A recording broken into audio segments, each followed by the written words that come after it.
अस्सलाम वालेकुम। बहुत दिनों के बाद फिर जी चाहा कि कुछ ना कुछ कहूँ। कहता भी किससे हूँ, अपने आप से ही कहता हूँ और फिर उसको जमा करके रख देता हूँ। शायद किसी दिन जब फुर्सत होती है तो उनको खुद ही देखता हूँ। इसलिए मेरे व्यूवर्स भी 3-4 ही होते हैं जिनसे मैं अपना आप कहता हूँ। खैर,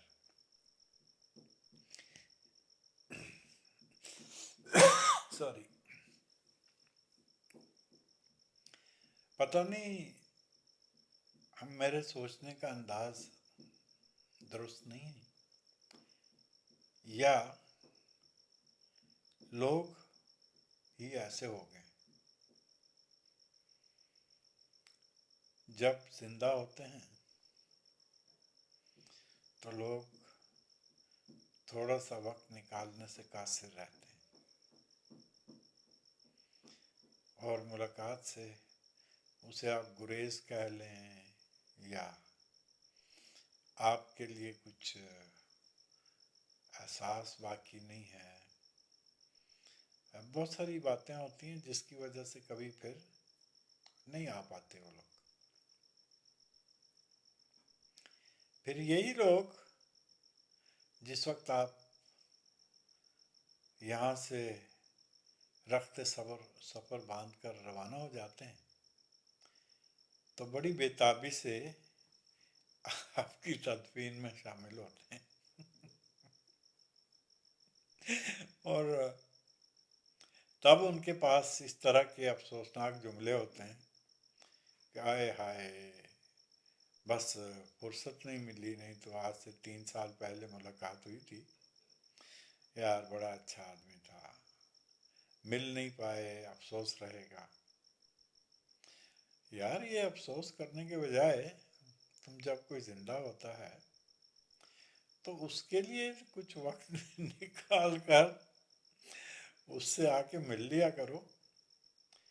फिर वो कुछ तुमसे कहेगा, कुछ तुम्हारी सुनेगा और तुम्हें ऐसा लगेगा कि हाँ, इसके पास भी मेरे लिए सोचने का वक्त है, मेरे बारे में सोचता है कभी और कुछ कहता है। और फिर तुम भी उसके बारे में कुछ ना कुछ ख्याल आता है तो आदमी उस पर गौर करता है। लेकिन ये ज़िंदगी में ऐसा होना मुमकिन नहीं होता। मैंने अनगिनत लोगों को किसी की रुखसती पर देखा है, अफसरदा, लेकिन उनकी उसकी ज़िंदगी में जब वो बाकी हयात था तब उनके पास उनकी फुर्सत की कमी कभी उससे मिलने की तरफ राग़िब नहीं कर सकी। और मरने के बाद खैर भूलने के लिए तो अगला दिन काफ़ी होता है, लेकिन मरने के बाद जहाँ जहाँ होते हैं वहाँ से तदफीन में शिरकत के लिए पहुँचने में बड़ी उजलत करते हैं।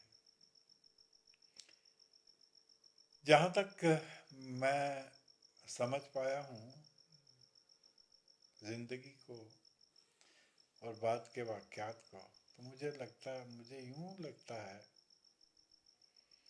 कि जब आप किसी की तदफीन में शिरकत के लिए जाते हैं तब दरअसल आप अपना वक्त ज़ाया कर रहे होते हैं, क्योंकि अब ना आप उससे बात कर सकते हैं ना उससे मिल सकते हैं।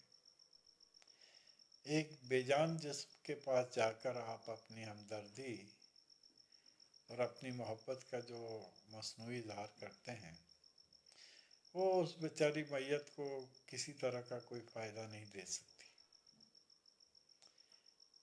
इसलिए उसका बेहतरीन इस्तेमाल उस वक्त का ये होता है कि आप वाकई अगर कोई एहसास रखते हैं تو آپ بے شک تدفین میں شریک نہ ہوں، آپ جہاں ہیں وہیں سے اس کی مغفرت کی دعا کریں۔ اگر آپ اس سفر کے دورانیے کو، جو آپ اس کی تدفین میں جاتے ہوئے آپ کا جو وقت خرچ ہوتا ہے، اس کو اگر آپ حساب کرتے ہیں تو پھر بہتر یہ ہے کہ آپ اس وقت کو استعمال کرتے ہوئے ایک پارہ، 2 سپارے یا جتنا آپ پڑھ سکتے ہیں وہ پڑھ کے اس کی مغفرت کر دیں، کے لیے دعا کر دیں۔ میرا خیال ہے کہ آپ کی اس کی تدفین میں جانے سے زیادہ آپ کا یہ عمل اس کے لیے فائدہ مند ہوگا۔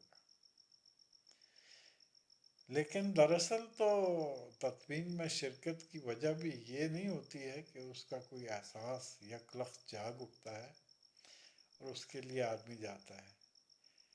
وہ تدفین میں شرکت کی وجہ یہ ہوتی ہے کہ اس کے لواحقین جب آپ کو وہاں دیکھتے ہیں تو آپ کو وہ اپنی گڈ بک میں رکھ لیتے ہیں، تاکہ آپ کی تدفین کے ٹائم وہ آپ کے پاس آپ کی تدفین میں شامل ہوں گے آگے، کہ یار یہ تو ہمارے فلانے ٹائم پر ہماری ایک کوئی عزیز یا رشتہ دار تھا، وہ فوت ہوا تھا تو یہ آئے تھے، تو آج ہم اس کے بدلے میں ان کی تدفین میں شامل ہوتے ہیں۔ تو کیا فائدہ ہوا؟ چاہے میں سمجھتا ہوں کہ چاہے میں کسی کی تدفین میں شامل نہیں ہو پاتا، پر اگر میں اس کی مغفرت کے لیے خلوص دل سے دعا کرتا ہوں اور بار بار کرتا ہوں تو وہ اس کے لیے زیادہ فائدہ مند ہوگی نسبت اس کے کہ میں صرف لوگوں کو دکھانے کے لیے اس کے انتقال کے بعد اس کی تدفین میں شامل ہوں۔ دیکھا کتنا دماغ میں نے کھا لیا آپ لوگوں کا، لیکن آپ اس کو دیوانگی بھی کہہ سکتے ہیں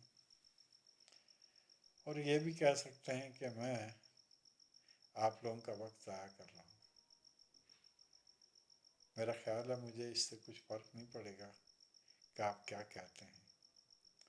میں نے تو آپ سے وہ سب کہا ہے جو میں محسوس کرتا ہوں۔ السلام علیکم۔